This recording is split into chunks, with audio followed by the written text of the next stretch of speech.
혹시 탤런트 이경규 씨가 후배들에게 했던 유명한 조언 들어보셨나요? 그분은 후배들에게 항상 이런 조언을 하셨다고 합니다. 나대는 거 금지. 자랑 금지. 빌딩 샀다고 자랑하고 그러지 마라. 그냥 항상 힘든 척해라. 처음 들으면 웃기죠? 아니, 빌딩을 샀는데 왜 힘든 척을 하라고?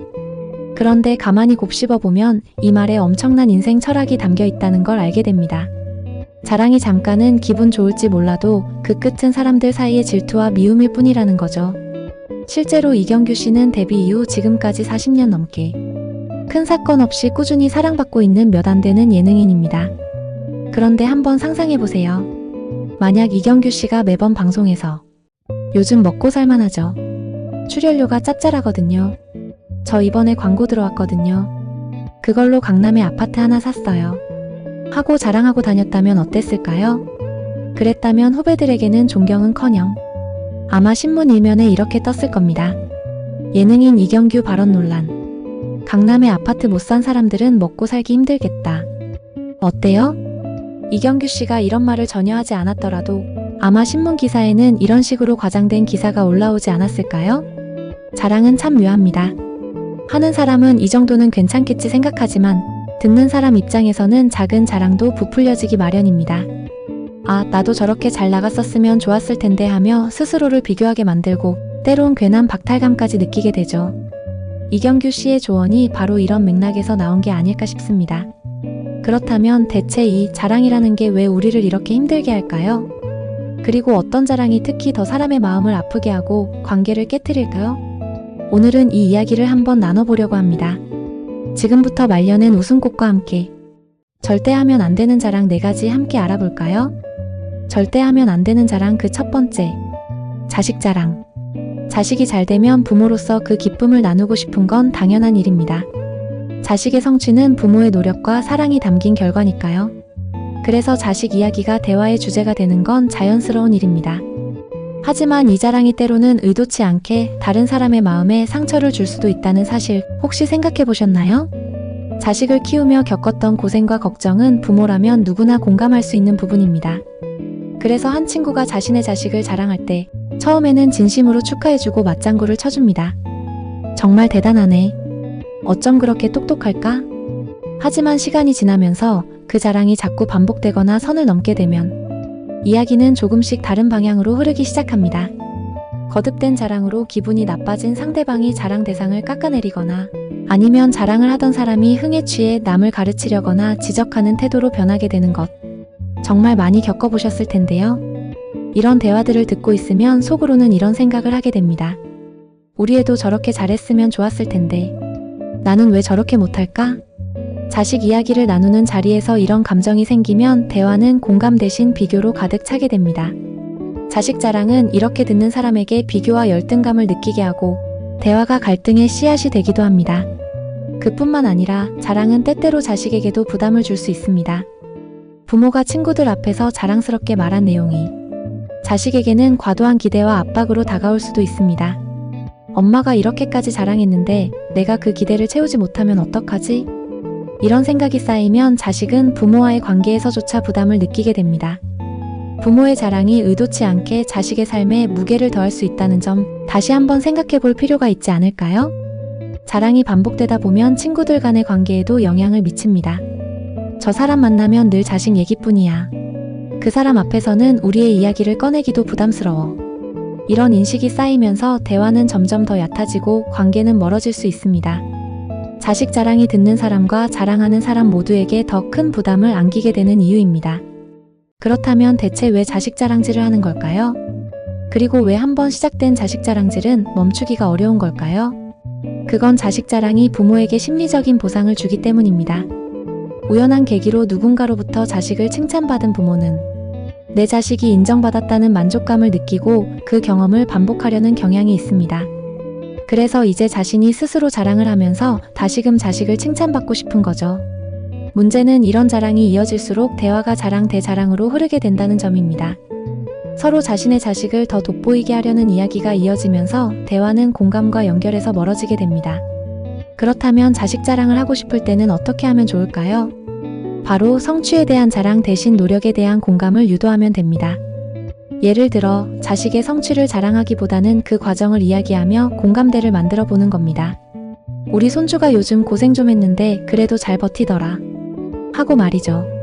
뒤에 그 결과 다행히 직장에서 최연소 팀장을 달았지 뭐야. 같은 사족은 덧붙이고 싶어도 꼭 참으세요. 이런 식으로 자식이 이룬 성과보다 자식의 노력과 과정을 이야기하면 듣는 사람도 더 쉽게 공감하고 대화가 이어질 수 있습니다. 또한 자랑을 하기 전에 상대방의 이야기에 관심을 두고 질문을 던져보는 것도 좋은 방법입니다. 네 손주도 공부 열심히 한다더라. 요즘 어떤 걸 잘하니? 정말 부럽다. 이렇게 상대방에게 초점을 맞추면 대화는 자연스럽게 흘러가고 서로의 이야기를 나누는 기쁨이 생깁니다. 성취에 대한 자랑은 하고 싶어도 꼭 참고 대신 가족 내에서는 실컷 자랑하세요. 가족끼리는 그 기쁨을 서로 진심으로 축하해 줄 수 있으니까요. 이런 식으로 가족끼리 자축하며 행복을 느끼는 것은 자랑이 가져올 수 있는 부정적인 영향을 피하면서 행복해질 수 있는 지혜로운 방법입니다. 그럼에도 자랑을 완전히 멈추기 어렵다면 이를 격려나 교훈으로 전환하는 것도 방법입니다. 우리 애가 이런 실패를 겪으면서 배운 게 있더라. 너의 상황에도 참고가 됐으면 좋겠어. 이렇게 자랑을 교훈으로 승화시키면 대화는 훨씬 더 가치 있고 의미 있게 느껴집니다. 자식 자랑은 부모로서 당연한 기쁨입니다. 지금 알려드린 방법을 사용해 모두가 행복해져 보는 것은 어떨까요? 절대 해서는 안 되는 자랑 두 번째. 돈 자랑. 돈은 참 묘한 힘을 가진 존재입니다. 많으면 많아서 없으면 없어서 고민거리가 되는 게 바로 돈이죠. 혹시 여러분 2001년에 가수 왁스가 부른 노래 머니를 기억하시나요? 여기 가사에 보면 뭐니 해도 돈이 많으면 좋겠지만이라는 구절이 나옵니다. 듣고 있자면 돈이 얼마나 중요한지 또 그 중요성 때문에 얼마나 많은 문제가 생길 수 있는지를 단번에 느끼게 됩니다. 돈은 우리 삶에서 빠질 수 없는 요소입니다. 잘 벌고 잘 쓰는 건 축하받을 일이죠. 하지만 돈 이야기가 지나치게 자랑으로 흐르면 어떨까요? 그 순간 대화는 사람들 사이에 보이지 않는 거리를 만들기 시작합니다. 돈 자랑은 주변에서 흔히 볼 수 있습니다. 친구 모임에서 이번에 아파트값 얼마 올랐다더라부터 우리 사위가 요즘 사업이 잘 되는지 딸 차를 바꿔줬다지 뭐야까지 다양한 형태의 돈 자랑이 있죠. 이 돈 자랑 앞에서 처음에는 다들 축하의 말을 건네며 화기애애한 분위기가 이어질지 모릅니다. 하지만 시간이 지나면서 대화의 방향이 묘하게 변합니다. 듣는 사람 중 누군가는 속으로 이렇게 생각할 수도 있습니다. 우리 집은 전세인데 나는 언제쯤 집을 살 수 있을까? 나는 경차 타고 다니는데. 돈 자랑은 듣는 사람에게 박탈감과 비교의식을 불러일으킵니다. 상대방의 현실을 직면하게 하며 자신을 스스로 깎아내리게 만들죠. 이런 감정이 쌓이면 사람들은 자랑을 늘어놓는 사람과의 대화를 꺼리게 되고 관계는 점점 멀어지게 됩니다. 이뿐만이 아닙니다. 돈 자랑은 자랑하는 사람 자신에게도 큰 부담이 될 수 있습니다. 처음엔 작은 자랑으로 시작했지만 반복될수록 더 큰 자랑을 하고 싶어지는 겁니다. 이번에 이걸 샀으니 다음엔 더 비싼 걸 사야겠다는 식으로 자랑의 기준이 점점 올라가면서 보여주기 위한 소비가 계속됩니다.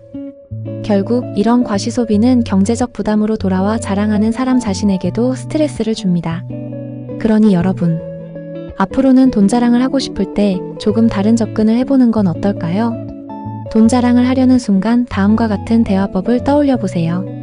우선 돈 자랑 대신 경험을 공유하는 대화를 시도해 볼 수 있습니다. 성취나 결과보다는 그 과정에서 얻은 교훈과 배움에 대해 이야기하는 겁니다. 예를 들어 얼마를 벌었다고 자랑하기보다는 이번에 이런 프로젝트를 하면서 이런 점을 배웠어라고 말해보세요. 이런 대화는 듣는 사람에게 공감을 불러일으키고 서로의 경험을 나눌 기회를 제공합니다. 또한 돈 자랑 대신 나눔을 이야기하는 것도 좋은 방법입니다. 이번에 일이 잘 돼서 이런 기부를 할 수 있었는데 참 보람을 느꼈어 같은 이야기는 듣는 사람에게 긍정적인 메시지를 전달하고 관계를 더욱 따뜻하게 만듭니다. 무엇보다 대화에서는 상대방의 이야기에 귀를 기울이는 태도가 중요합니다. 내가 이번에 이런 걸 했다는 식의 자랑보다는 너는 요즘 어떻게 지내? 혹시 어려운 점은 없니? 라고 물으며 공감을 표현해 보세요. 상대방이 자신을 이해받고 있다는 느낌을 받으면 대화는 훨씬 더 깊고 풍부해질 겁니다. 돈 자랑은 그 순간엔 작은 기쁨을 줄 수 있지만 그 뒤에 남는 여파는 생각보다 크고 깊습니다. 말 한마디로 사람의 마음을 채우기도 하고 비우기도 하는 것이지요. 이제부터는 돈 자랑 대신 공감과 나눔의 이야기를 선택해 보시면 어떨까요? 우리의 말이 관계를 멀어지게 하는 것이 아니라 더 가까워지게 만드는 힘이 되길 바랍니다. 절대 해서는 안 되는 자랑 세 번째. 경험 자랑, 지식 자랑. 즉, 아는 척. 세계 3대 성인 중 한 명인 소크라테스는 델포이 신탁으로부터 자신이 세상에서 가장 지혜로운 사람이라는 말을 듣게 됩니다. 그는 의아했습니다. 나는 모르는 것 투성이인데 내가 가장 지혜롭다고? 말도 안 돼. 나보다 지혜로운 사람이 얼마나 많은데? 소크라테스는 이를 확인하기 위해 당시 아테네에서 가장 현명하다고 평가받던 한 정치인을 찾아갔습니다. 그 정치인은 자신은 모르는 게 없다며 뭐든지 물어보라고 자신있게 말했습니다. 소크라테스는 물었습니다. 정의란 무엇인가요? 공평한 것이 곧 정의이지요. 공평한 것은 무엇입니까? 모두를 평등하게 대우하는 것입니다. 모든 사람을 평등하게 대하는 것이 과연 공평한 걸까요? 예를 들어, 배가 너무 고파 어쩔 수 없이 빵을 하나 훔친 어린아이와 의도를 가지고 보석을 좀 도둑질한 사람을 똑같이 도둑질이라는 죄명하에 처벌하는 것이 과연 공평한 건가요? 정치인은 당황하며 횡설수설하더니 이렇게 말했습니다. 그렇습니다. 법이 그렇기 때문에 그렇게 하는 것이 공평한 것이지요.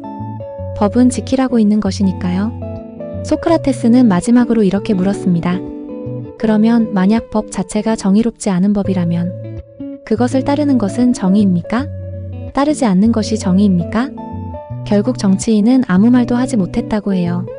실망한 소크라테스는 다음으로 현명하다는 시인 대장장이를 찾아가 비슷한 것을 물었지만 자신의 분야에선 모르는 게 없다고 했던 그들도 결국은 소크라테스의 질문들에 말문이 막히는 모습을 보며 소크라테스는 마침내 깨닫게 됩니다. 나는 정말로 아는 것이 없다. 그런데 그건 저들도 마찬가지다. 그러나 나는 내가 모른다는 것을 알지만 저들은 자신이 모른다는 것조차 알지 못하니 이것이 바로 내가 그들보다 조금 더 지혜롭다고 여겨지는 이유일 것이다. 어떤가요? 네가 잘 알지 못한다는 것을 알라라는 소크라테스의 명언이 탄생하게 된 일화이지요. 생각해보면 우리는 일상 속에서 얼마나 자주 자신의 경험과 지식을 과신하며 타인의 의견을 소외시키고 있었나요? 많은 이들은 특히 이렇게 말하곤 합니다. 그건 그렇게 하는 게 아니야. 내가 해봐서 알아. 이 말은 흔히 타인을 도와주기 위한 조언처럼 들리지만 결국엔 상대방에게 피로감과 반발심을 불러일으키는 말입니다. 우리는 특히 자식들에게 이런 잘못된 조언을 하곤 하는데요. 이는 결국 조언이 아닌 경험 자랑, 지식 자랑에 불과하다는 것을 빨리 깨달으셔야 합니다. 엄마가 이미 해봐서 아는데 직업은 안정적인 게 최고야. 남자 얼굴 다 필요 없다? 다 필요 없고 돈 많은 남자가 최고야. 그 남잔 별로니까 당장 헤어져. 얼마나 많은 부모님들이 자식들 혹은 친구들에게 이런 훈수를 두나요? 이런 경험 자랑과 훈수는 대화를 일방적으로 만들 뿐 아니라 듣는 사람에게 위축감과 부담감을 줍니다. 내 방식이 존중받지 못했다는 생각이 쌓이면서 상대는 마음의 문을 닫아버리게 되죠. 그렇다면 이런 경험 자랑은 왜 멈추기 어려울까요? 이는 자신의 경험을 정당화하고 싶어하는 심리에서 비롯됩니다. 내가 이렇게 해서 잘 됐으니 너도 이렇게 해야 한다는 말은 자신의 과거 선택이 옳았다는 확신을 상대방을 통해 다시 확인받으려는 시도일 수 있습니다. 또한 이러한 자랑은 나는 이런 어려움을 극복했고 너보다 더 많은 것을 알고 있다는 무언의 메시지를 전달하며 상대방의 공감을 얻기보다 위화감을 조성합니다. 지식과 경험 자랑이 반복되면 상대방은 점점 대화에서 멀어지게 됩니다. 특히 내가 다 겪어봐서 아는데라는 말은 듣는 사람에게 선택의 기회를 앗아가며 자신의 방식이 유일한 정답인 것처럼 들리게 만듭니다. 이는 상대방의 자율성을 침해하고 대화가 더 이상 교감이 아닌 지적의 장으로 변질되는 결과를 가져옵니다. 그렇다면 이런 문제를 어떻게 해결할 수 있을까요? 첫째, 자신의 경험을 강요하지 않고 단순히 공유하는 방식으로 이야기해보세요. 내가 이런 일을 겪었는데 그때 이런 걸 배웠어. 네 생각은 어때? 라는 말은 상대방에게 열린 해석의 기회를 줍니다. 둘째, 상대방의 선택과 감정을 존중하는 질문을 던져보는 겁니다. 네 방식도 충분히 의미 있을 것 같은데 어떤 계획을 갖고 있어? 라는 말은 상대방이 스스로 답을 찾을 수 있도록 돕습니다. 또한 대화에서는 상대방의 이야기를 진심으로 듣는 태도가 중요합니다. 자신의 경험을 나열하기 전에 네가 그 상황에서 느낀 건 어땠어? 라고 묻는 것만으로도 상대방은 자신이 존중받고 있다고 느낍니다. 이런 공감과 경청은 대화를 더욱 풍요롭게 만들고 관계를 강화하는 데 큰 역할을 합니다. 소크라테스는 자신이 모른다는 사실을 인정하는 것이야말로 진정한 지혜라고 말했습니다. 그의 이야기는 우리가 타인과의 대화에서 얼마나 겸손과 공감을 유지해야 하는지를 다시 생각하게 합니다. 지식과 경험은 자랑의 도구가 아니라 서로를 배우고 연결하는 다리가 되어야 합니다. 여러분도 오늘 대화에서 내 경험을 나누고 있는가 아니면 강요하고 있는가? 라는 질문을 스스로에게 던져보세요. 그 작은 성찰이 여러분의 대화를 공감과 배려로 채우는 시작이 될 것입니다. 절대 해서는 안 되는 자랑 네 번째. 과거 자랑. 자랑의 대표적인 예 중 하나가 과거 자랑입니다. 한때 잘 나갔던 사람들의 성취담이나 영광스러운 추억은 듣는 이의 흥미를 끌 수 있지만 그게 반복될 때는 이야기가 점점 무거워지고 듣는 사람의 마음도 불편해질 수 있습니다. 뭐만 하면 내가 왕년의 말이야. 를 입버릇처럼 내뱉는 사람. 우리는 많이 만나봤는데요. 한두 번도 아니고 매번 그런 이야기를 듣다 보면 그래, 왕년에 잘 나갔고 지금은 쫄딱 망했다는 거 이제 알겠으니까 그만 좀 해 하는 말이 목구멍까지 차오르곤 합니다. 과거 자랑이 문제가 되는 이유는 비교심리 때문입니다. 자랑을 듣는 사람은 본능적으로 자신의 현재와 상대의 과거를 비교하게 됩니다. 그 사람은 저렇게 잘 나갔는데 나는 지금 뭐 하고 있지? 라는 생각이 들면서 괜히 자신을 낮추게 되는 거죠. 그리고 이런 비교는 결국 관계를 어색하게 만들고 자랑하는 사람과 듣는 사람 사이에 벽을 세우게 됩니다. 과거 자랑은 단순히 듣는 사람에게만 영향을 미치는 것이 아닙니다. 사실 자랑을 하는 사람에게도 부담으로 작용할 수 있습니다. 자신의 과거를 반복적으로 자랑하는 사람은 사실은 현재의 자신에 대한 불만족을 감추기 위해 과거에 의존하는 것입니다. 지금은 내가 너무 초라하니 옛날 잘 나갔던 때의 이야기를 해야겠다는 심리가 작용하는 거죠. 그래서 과거 자랑은 때로 현재와의 괴리를 더 깊게 만들어 말하는 사람 스스로도 현재의 자신을 외면하게 만듭니다. 그렇다면 과거 자랑을 대화 속에서 어떻게 풀어나가야 할까요? 답은 간단합니다. 자랑 대신 과거의 경험과 배움을 나누는 겁니다. 내가 한때 이런 일을 해봤는데 그때 이런 걸 배우게 됐어. 지금도 그때의 경험이 큰 도움이 되라는 식으로 이야기하면 상대방도 흥미를 느끼고 대화가 더욱 풍성해질 수 있습니다. 당연한 얘기지만 맨 끝에 그러니 너도 내 말 들어야 해. 하는 쓸데없는 사족은 결코 덧붙여선 안 됩니다. 과거 이야기를 현재와 연결짓는 것도 좋은 방법입니다. 그땐 이런 일이 있었는데 지금 우리 손자도 그런 비슷한 경험을 하더라고. 그래서 더 공감이 갔어라는 식으로 대화를 이어가면 상대방도 자신의 이야기를 꺼내며 자연스럽게 대화가 흘러가게 됩니다. 무엇보다 중요한 건 상대방의 이야기에 귀를 기울이는 자세입니다. 자신의 과거 이야기를 길게 늘어놓기보다는 당신은 젊었을 때 어떤 일이 있었나요? 라는 질문을 던져 대화를 주고받는 식으로 이끌어가는 겁니다. 과거 자랑은 우리의 추억을 빛내주는 동시에 때로는 관계를 무겁게 만들기도 합니다. 하지만 자랑을 배움과 공감의 이야기로 전환한다면 추억은 추억답게 아름답게 남고 대화는 더욱 따뜻하고 깊어질 수 있습니다. 여러분은 어떤 대화를 선택하시겠습니까? 자랑으로 관계를 단절하는 이야기인가요? 아니면 추억을 나누며 서로의 마음을 연결하는 이야기인가요? 지금까지 우리는 자식 자랑, 돈 자랑, 지식과 경험 자랑, 그리고 과거 자랑에 대해 이야기를 나누었습니다. 자랑은 처음에는 가벼운 농담이나 자신감의 표현처럼 보일 수 있지만 그 선을 넘게 되면 상대방에게 불편함을 주고 관계를 어색하게 만들 수 있습니다. 자식 자랑은 상대방의 자녀와 비교를 유발하며 열등감을 줄 수 있었고 돈 자랑은 박탈감을 느끼게 하며 관계를 멀어지게 했습니다. 지식과 경험 자랑은 대화를 일방적으로 만들며 상대방의 자율성을 침해했고 과거 자랑은 자랑하는 사람 스스로의 현재를 초라하게 만들었습니다. 이 모든 자랑은 말하는 사람에게는 순간적인 만족감을 줄지 몰라도 듣는 사람에게는 상처나 피로감을 남기는 경우가 많습니다. 대화는 누군가를 가르치거나 경쟁하는 장이 아니라 서로를 이해하고 연결하는 시간이어야 합니다.